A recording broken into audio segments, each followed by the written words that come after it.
What we are currently experiencing in this country, with respect to the ICD raids, is nothing short of the same sort of evil that Jews experienced with the Gestapo raids conducted by the Nazi Party back in World War II Germany, which were always done with the purpose of taking actual citizens and non-citizens alike and reducing them to less than citizen status, less than human being status even, ultimately sending them to forced labor death camps, committing wholesale genocide therein. When ICD is doing these awful roundups in hard-working immigrant communities, and subsequently sending these parents, these people, these human beings, to a different nation than they come from, in most cases, a known dictatorship, where we have no jurisdiction whatsoever, and no ability to ensure that minimum human rights policies are obeyed. It is essentially tantamount to doing the very same thing.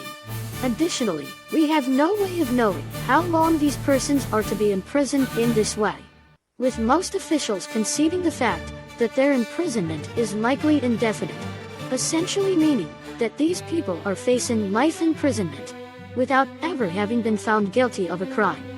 Indeed, we have no way of ensuring that these people were even criminals, because most of them aren't even being given any due process, instead having been profiled on some very questionable data, and our Constitution guarantees these protections to all persons, not just citizens.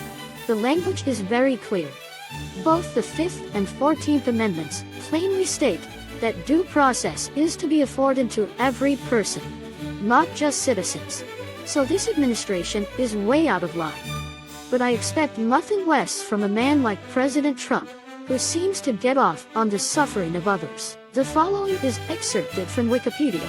Like the 14th Amendment, the 5th Amendment includes a due process clause stating that no person shall be deprived of life, liberty, or property without due process of law. The 5th Amendment's due process clause applies to the federal government, while the 14th Amendment's due process clause applies to state governments, and by extension, local governments. The Supreme Court has interpreted the 5th Amendment's due process clause to provide two main protections: procedural due process, which requires government officials to follow fair procedures before depriving a person of life, liberty, or property, and substantive due process, which protects certain fundamental rights from government interference. The Supreme Court has also held that the Due Process Clause contains a prohibition against vague laws and an implied equal protection requirement similar to the 14th Amendment's Equal Protection Clause.